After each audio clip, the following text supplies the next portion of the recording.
are these people? C Dubs, Chris Williams. I want to address your question also about the funding for March for Medicare for All and being transparent. Just a ramp to get a wheelchair ramp to get to the stage is $1,000. We are not going to make anywhere close to $1,000 even to have this, on top of the fact that we're going to have it there. And will there be transparency? I'm sure there will be, but I don't run that event. I'm not the financier. I'm not the organizer of it. I'm not the manager of it. I don't control their finances. I'm streaming it. I am a sponsor. I am a supporter of Medicare for All and of any organizing event that's going to raise awareness and bring a bunch of people with platforms together to talk about the importance of having that right now and pressuring our lawmakers that are there right now and figuring out what is a solution. How do we replace some of these people with people who aren't corporate bought, who aren't paid for by big pharma? And I think that we all started there. We all started there 2 years ago. And some of us are still stuck in Bernie land. And unfortunately, some say Bernie still fights for us, but unfortunately, and he tries. But he's up against a machine that is just a mountain. And we love Bernie to a point, but it's like, at the same time, Bernie kind of gaslights at this point. He does a lot of gaslighting. He shows up at the end of a strike after the workers have been suffering for so long. He doesn't call much attention to it. The company's already settled, and now they just want everyone to shut up. And here comes Bernie to take his photo op. Now, when it came to Chris Smalls, we have a whole other conversation about Chris Smalls, where we did not want the union at all to be politicized. And he turned around and he and AOC had to show up at the union, the organizing event, to try to get light and try to get more people. But what it also did was it polarized everybody that wasn't a progressive and wasn't with AOC and with Bernie at the moment. That includes right-wingers. That includes independents. That includes a lot of non-political people that just see the whole thing as a game and a charade, and that he's now hobnobbing with politicians. And that kind of gave them a poor feeling. And look what happened in Staten Island a few days later. It was a lot less likely, and it was a real close vote. And nobody can say whether that influence did or did not have any impact on what that vote was going to be, whether positive or negative. Because a lot of the people that worked in that warehouse, they did not vote blue. So seeing those people there did not necessarily encourage them seeing their leader hanging out with the politicians and going and shaking hands with Joe Biden. That's really my assessment of it. Again, I'm glad that you guys are here, and I do appreciate you. And there doesn't, again, we all do want Medicare for all. Seriously, that's what we want. We want everyone to be able to have health care. That's all. So if you've got ways of fighting for it and pushing people to do so and making that actually happen publicly, we're behind you, and let's do that together. That's what we've been trying to do, organize. All right. That's what we've been doing with INN, is bringing people who are like-minded, that need some help, but want to work together to actually make things, to help each other and to bring awareness to everybody's causes. And it's been phenomenal. Okay. It's just been a whole different world. And I'm proud of what we're doing here. I'm proud of the people at March for Medicare for All. And Savage Joy has done a tremendous job. I co-streamed that event, and I believe you were actually participating, Rob, in that event back in March. There was a 3-day stream where she had doctors and nurses and educators and it was disability streams. It was phenomenal. I mean, I think there was somewhere about 20 or 22 hours worth of interviews and panel discussions. From a female perspective, from a racism in medicine perspective. It was something to be seen, and a lot of people did see it, thankfully. I was, again, proud to be able to co-stream it to my channels. I think we even had it on INN the day that some of the INN people were there. And one of the ways that we're going to reach people is by streaming this on multiple platforms. This going out to a Rockfin audience that wouldn't ordinarily tune in to a Medicare for All stream or see it, to a Twitch audience that may not necessarily be receptive to it, etc. I think all that's important. And there have to be voices that are doing it because corporate media is certainly not doing it for us. Um, and the elected officials that we thought were going to do that have not really been talking about it nearly enough and have not been keeping their foot on the pedal nearly enough. People are desperate. People are dying. People are sick on a daily basis. And now you've given them, 4 masks in a pandemic per household. Thanks. I got 5 people in my house, but the masks don't really necessarily do what they want them to do anyway. 4 N95 masks is nice. It helps a little. It helps prevent you from getting it. That's and you from spreading whatever you have. But everybody is they've said everybody's going to get that. That's the CDC. That's not me. I'm using the CDC's official thing. Fauci saying that at some point it's going to happen to just about everybody at some variant. And I don't want to go any further on medicine and anything else. Again, there are experts, and I want to rely on experts. You actually have a medical degree, so I certainly would prefer to rely on your expertise there. Well, yeah, I mean, you said mouthful and you nailed it, man. I don't take any money for my show. I do that on purpose, and I don't get paid. Nobody's getting paid for their participation in this. We do this because we care about it. And as far as Savage Joy, she worked super hard. And I know that if she ever made a decent amount of money off of her show, she would spend almost everything that she has on putting more awareness out there and putting more marches together to get Medicare for all. That's what she cares about more than anything in the world. And to act like, to imply that she's somehow making a bunch of money off of putting this stuff together, that's 100% bullshit. You'll never see her go out and do what Hassan Piker did, which is buy a $250,000 car or buy a, really expensive house. Joy doesn't give a shit about that. Joy wants Medicare for all more than anything. I wish she could. Honestly, I wish she could, because if she could do that, she would be donating a ton to Association for the Blind, to the Medicare for All associations. She would be bringing real celebrities or real, like a bunch of much larger people together to really push our lawmakers. We're nobodies, we're independents. We're sitting here with the smallest platforms there are. I don't think any one of us has more than 2,000 or 3,000 subscribers on INN. Jimmy Dore's got a pretty big platform. He's got 1 million subscribers. That's nothing in the world in general. And he's one guy. I mean, look, we're all screaming into the abyss, unfortunately. And we're doing all we can to try to get some kind of recognition that, hey, we've got friends and family here that are literally dying, that are getting sick on a daily basis, that are having their dialysis cut off, or it's costing more and more money to get to their dialysis. They're having to ration meds, etc. And again, I think everybody is there.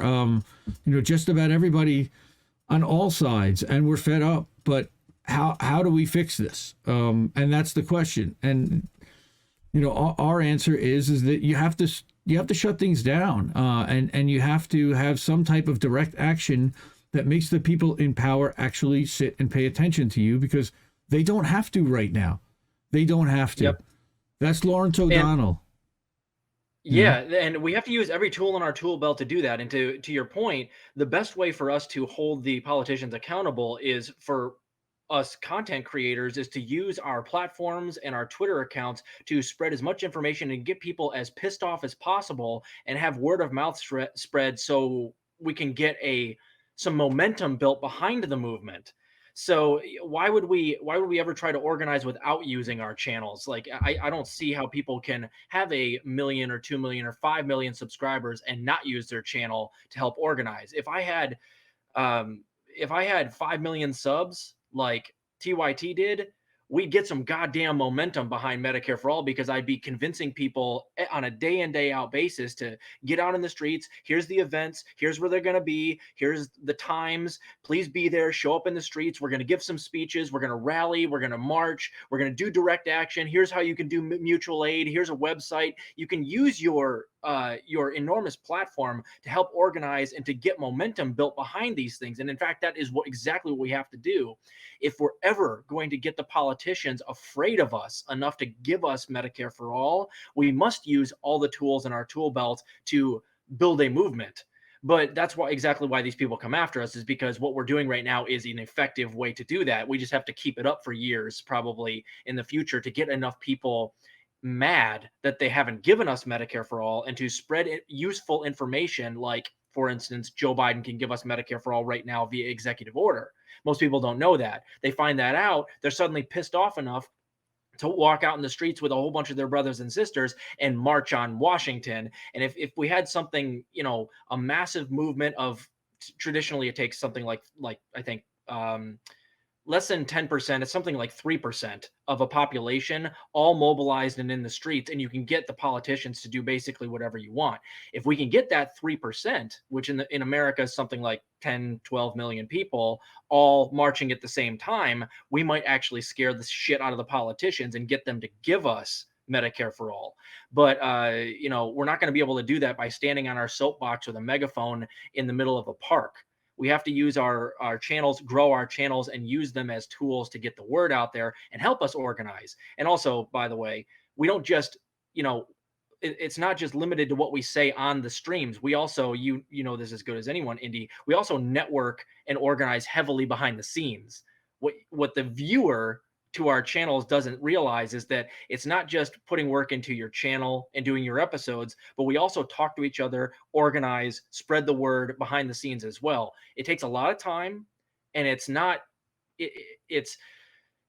calculated. What we're doing has purpose, and it takes time to do that, and it takes effort to do that. So to act like we're just armchair activists, no. I think it's different than that. I think that activism is taking a quantum leap forward. I think it's a new evolutionary step in what an activist can be.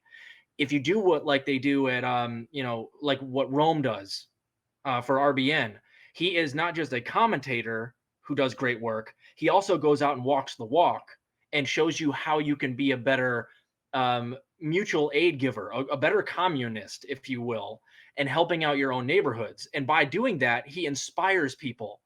He spreads the word and he inspires people. I wish all activists were just like Rome. I wish all activists would start their own channels to help spread the word, but also hit the streets and organize with other activists behind the scenes. That is a recipe for success. And I think that's why a lot of these, Jeff and Miami types come out and nerf us and try to stifle that momentum, because I don't think they really care about Medicare for all. I don't think they want anybody to put any effort into anything other than their favorite politicians that they worship so much. That's why they come after us. Well, and let me tell you, and I'm having a conversation here in the chat with Emo Dragon, because again, we all used to be tight. I was part of the TYT army, and unfortunately, they used to do exactly what you're talking about, Rob. They used to get people out in the streets, and they organized something called Wolf Pack. Now, it was a pack, and I hate packs, and not all packs are awful, but packs are bad. Okay, super PACs are awful, but this PAC was actually a decent one because it was trying and pushing towards getting a constitutional amendment. Okay, I can't remember now.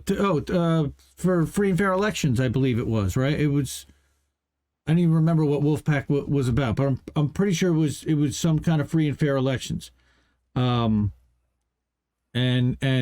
they got like 5 or 6 states. I remember Kit Cabello. There were a ton of people that were inspired and that were brought into the space over the years. But again, and Savvy's talked about this, and we can almost directly correlate it back to when a big check was dropped in about 2019 or 2020. And we don't know if any further checks have been dropped, and everybody goes back to it. I don't think that it's just the money. I think it's also the influence. And even after they got slapped in the face by the DNC in 2020 and told, no, you're not even going to get credentials to our event, then they were invited and begged to attend and cover the People's Party, and they shunned it. They were begged to cover the Julian Assange extradition case that was happening at Belmar at the Old Bailey. Richard Medhurst was there daily. I was posting about it. And it wasn't just me that was begging them to cover this and to talk about this, because this was important to people that were actually on the left and not just the people that were interested in pushing people toward the Democratic Party and an electoral solution, because electoral politics has not worked. It is not a solution that's going to happen for us right now, unfortunately.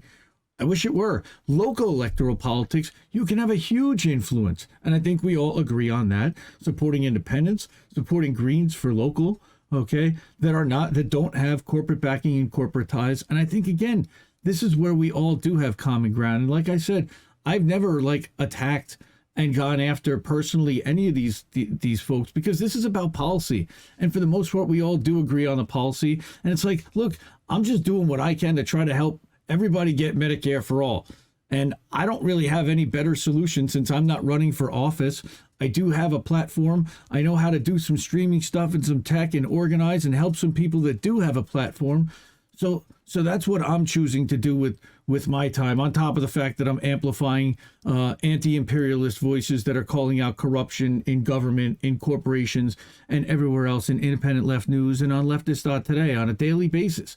Okay, and starting shows and learning how to engineer streams and do editing and graphics and all these different things that are Noli. I took the hour off and Rob's off for the day, but yes, I've got a flexible enough schedule that I can do that. Thank goodness. But now you just interrupted me. I was riffing.